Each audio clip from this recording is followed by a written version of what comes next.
Well, a very good morning to all of you students. Today we are going to start the first chapter of class 12 biology, that is reproduction and organisms. In this chapter we will discuss about various aspects of reproduction, their types, what are the different types of reproduction. Here we will come to know about various types of asexual reproduction such as fission, budding, fragmentation, spore formation, vegetative propagation, and so on. But before starting that, first of all, we should know that what is reproduction. The reproduction, just see here, a reproduction is a biological process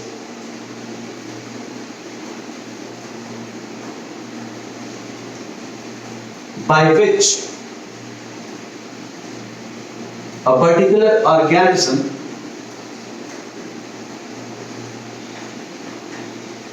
gives birth to a new organism of its own kind.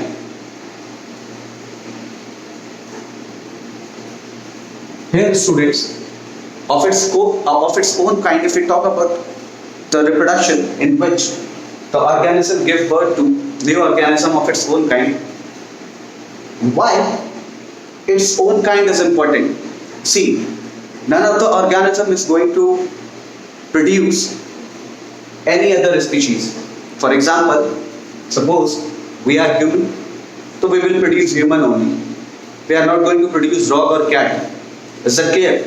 So, reproduction is a process or biological process by which a particular organism gives birth to a new organism of its own kind. See, it is believed that none of the living organism is immortal. So, the living organism one or other day dies, but the species continues generation to generation. So for that continuity,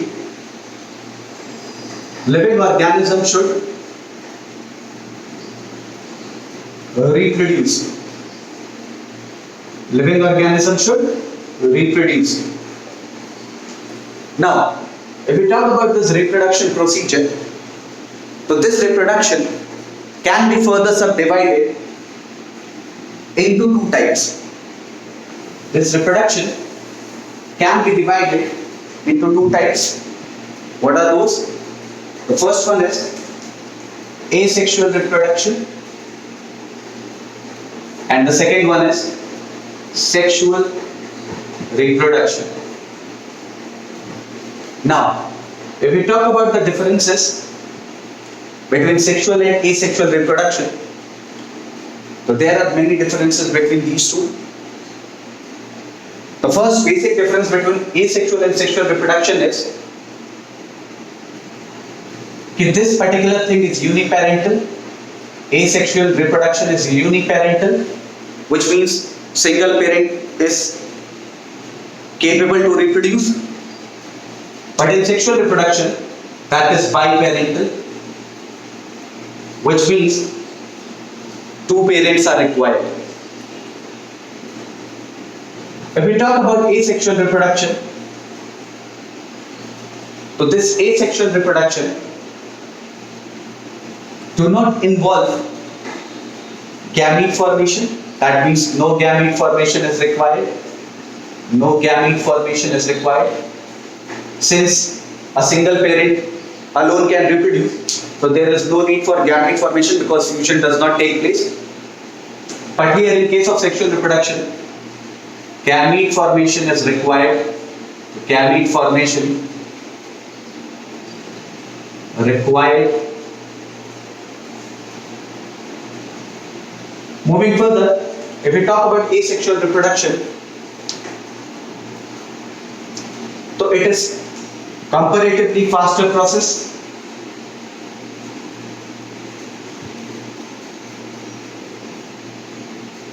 Faster process, whereas in case of sexual reproduction, It is comparatively slower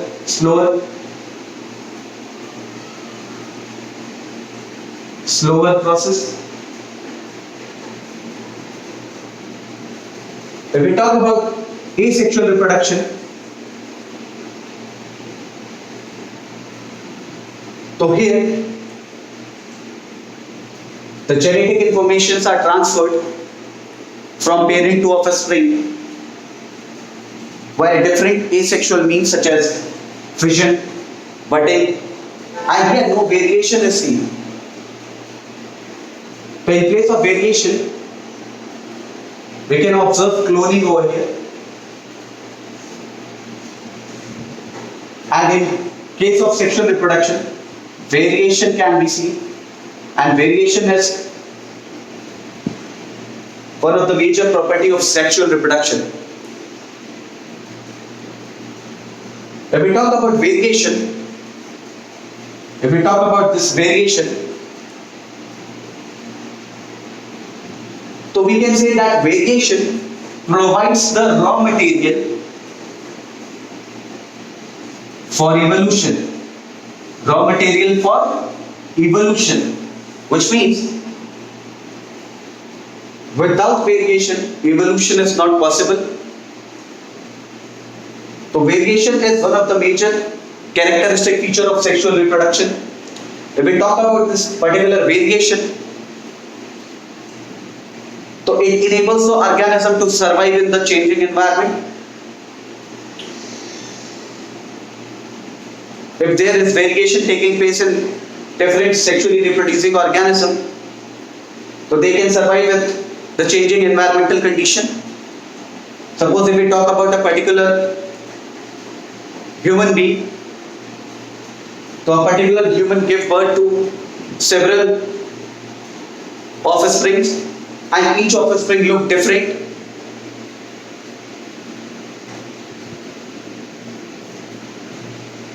So that is because of variation.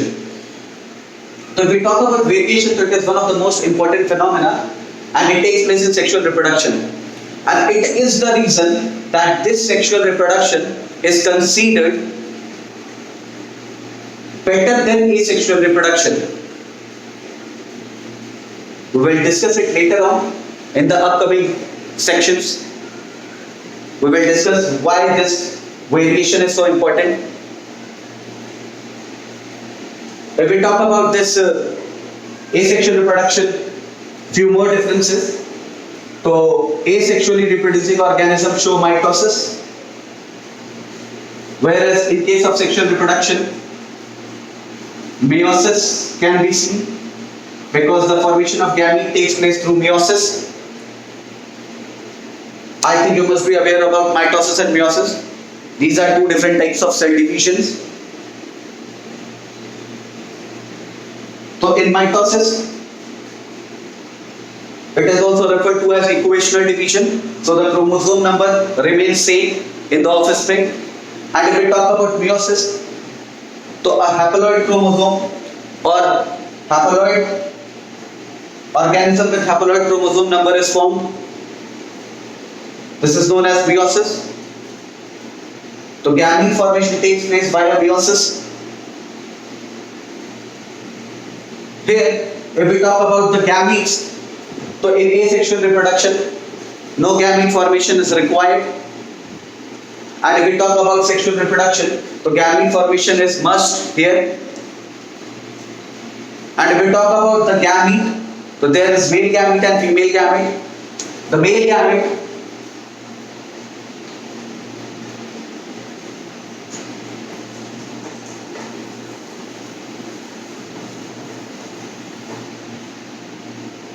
if we talk about male gamete, so it is a sperm. And if we talk about female gamete, so it is ovum. And these sperm and ovum are produced from the primary cells or primary reproductive cells. In case of male, the primary reproductive cell are spermatogonium, or we can say the germ cell. And if we talk about female gamete or female germ cell, so it is oogonium. This particular oogonium produces ovum inside the ovary, and this particular spermatogonium inside the testis produces a sperm. So these are the basic differences between sexual and asexual reproduction. Few more differences are there that you can find in your book also. But these are one of the important differences between sexual and asexual reproduction. Now, moving further, first of all we will discuss about the lifespan. So what is lifespan? If we talk about lifespan, so this is the time period between birth and natural death of an organism. Time period between birth and natural death of an organism. See, this lifespan does not depend upon the size or shape of the organism. You cannot say that a particular organism is larger in size, will have larger lifespan, such as elephant.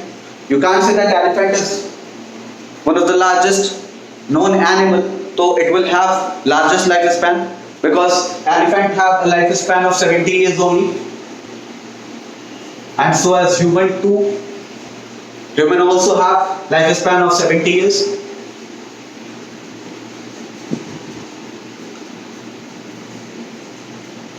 If we talk about the lifespan of few other organisms, such as if we talk about rabbit, so the lifespan of rabbit is 9 years.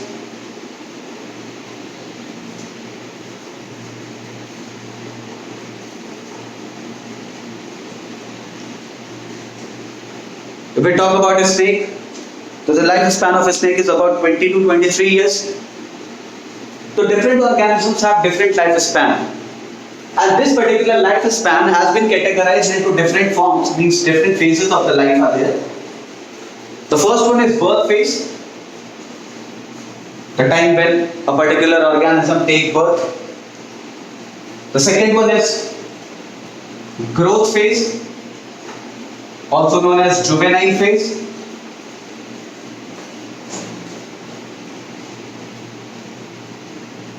The third one, if you talk about, so that is reproductive phase. And the last one is senescence or aging. Senescence or aging.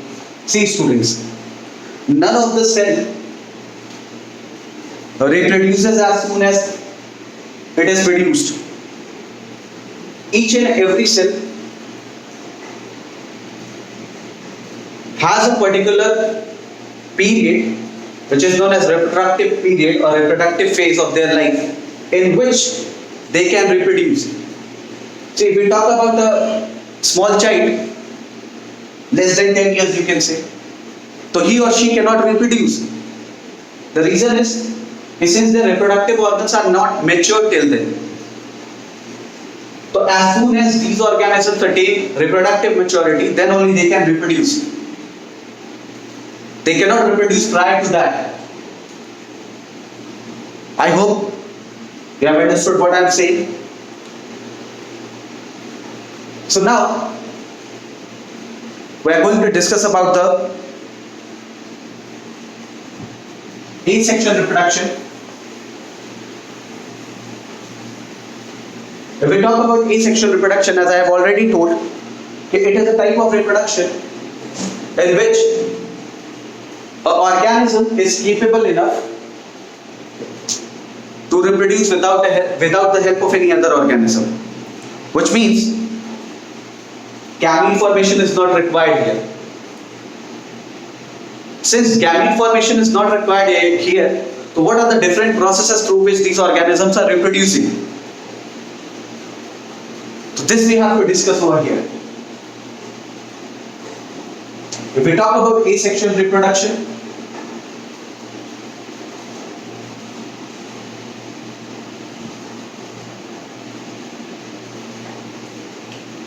So, as I have already mentioned, that asexual reproduction is a type of reproduction in which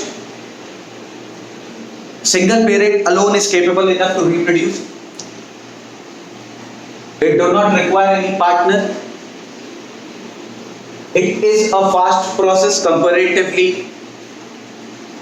You can say that as compared to sexual reproduction, asexual reproduction takes place faster. If we talk about this asexual reproduction, so it can be further grouped into following types, such as the first one is fission.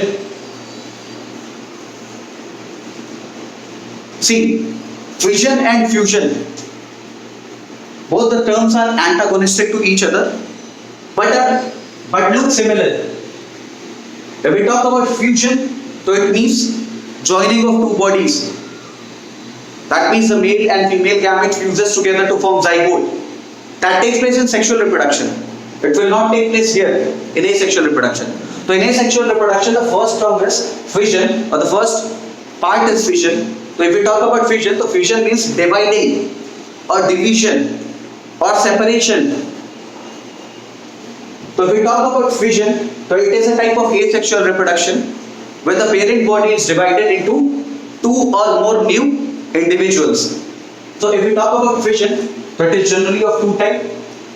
First one is binary fission and the second one is multiple fission. If we talk about binary fission, the best example for binary fission is amoeba. If we talk about multiple fission, so the best example is plasmodium. I hope all of you must be aware about plasmodium. See, plasmodium is a causative agent for malaria. Let me clear you. Some of the students are knowing that malaria is caused due to female Anopheles mosquito. No, that is wrong. This female Anopheles is the carrier, is the vector. It is the carrier of this plasmodium. So malaria, the causative agent for malaria is Plasmodium vivax, Plasmodium falciparum. There are few more species of Plasmodium that causes malaria. But one of the basic form is Plasmodium vivax, which causes malaria. So both these things, binary fission and multiple fission, are the type of fission. And in binary fission, the organism is divided into two new individuals, as in case of amoeba. And in case of multiple fission, when we talk about multiple fission, so the organism is divided into two or more than two individuals.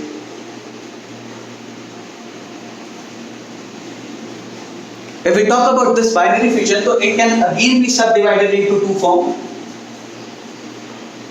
That is transverse binary fission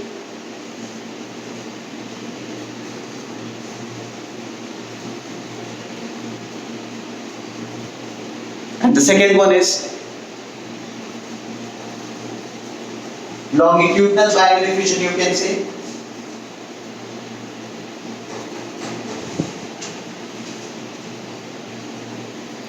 When we talk about this transverse binary fission, the second one is longitudinal. Let me write it here.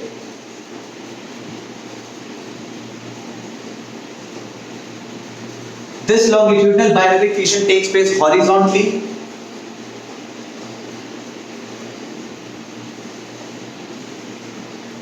which means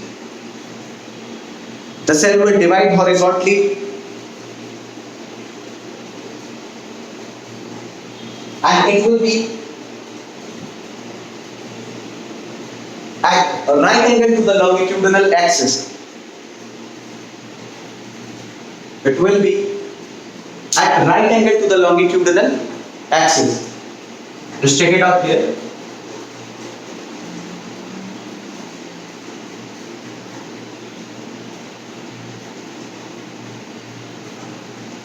Suppose we are taking the example of planaria.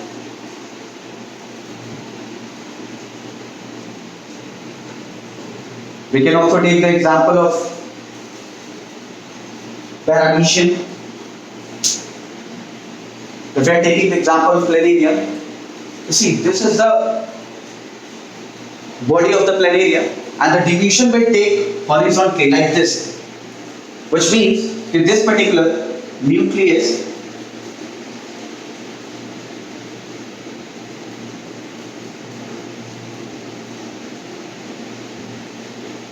will elongate first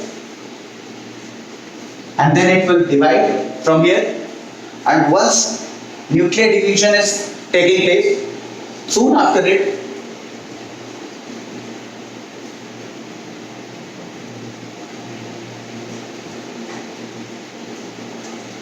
there will be cytokinesis and it will form new organism. So this is known as longitudinal binary fission. The example of longitudinal binary fission can be seen in paramecium. I am writing it over here. Example is planaria, paramecium, etc. And if we talk about transverse binary fission,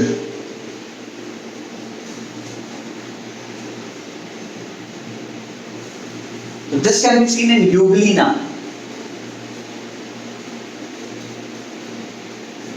This division takes place through the longitudinal axis. See, if we talk about euglena,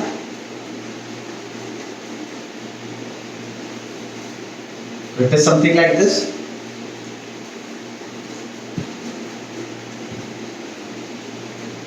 And this particular division takes place longitudinally like this. Firstly the nucleus will divide and then the whole organism will be divided. So this thing is known as transverse binary fission. See, one thing which you have to keep in mind is that whenever we are talking about the longitudinal division or transverse division, so it simply means the division of the nucleus that is taking place over here. See, here the nucleus is divided horizontally and here the nucleus is dividing longitudinally. So in case of transverse binary fission, the nucleus divided longitudinally, which means it will be perpendicular to the transverse axis. So this type of division is known as transverse binary fission,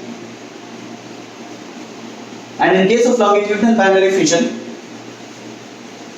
the nucleus divides horizontally and then the whole organism divides. These are the two subparts of binary fission, and this particular explanation completes the fission, which is a type of asexual reproduction. It is the first type of asexual reproduction, that is fission.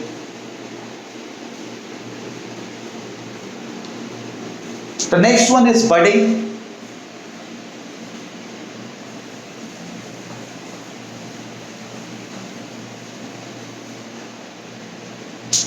So if we talk about budding, so it is another form of asexual reproduction.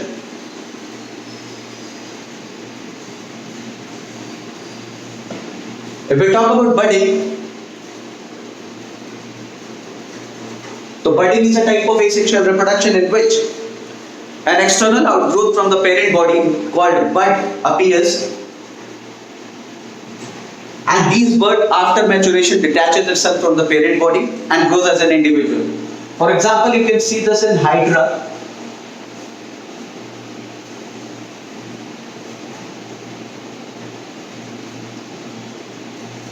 See, like this, a small bud appears, and after maturation this bud will detach itself from the parent body and will grow as a new individual, and the parent body will remain as it is. This type of asexual reproduction is known as budding. It can be seen in different plants also. There are many plants where bud formation takes place, and if you cut that bud and grow somewhere, that particular bud will regenerate as a new plant, which later on will form tree. So student, for today, we are ending our lecture up till here. In the next part, we shall be discussing about the next topic in asexual reproduction. We have to discuss fragmentation, regeneration, spore formation is there, vegetative propagation is also there. So that shall be discussed in the upcoming sessions. Alright, till then, stay safe, stay happy, goodbye.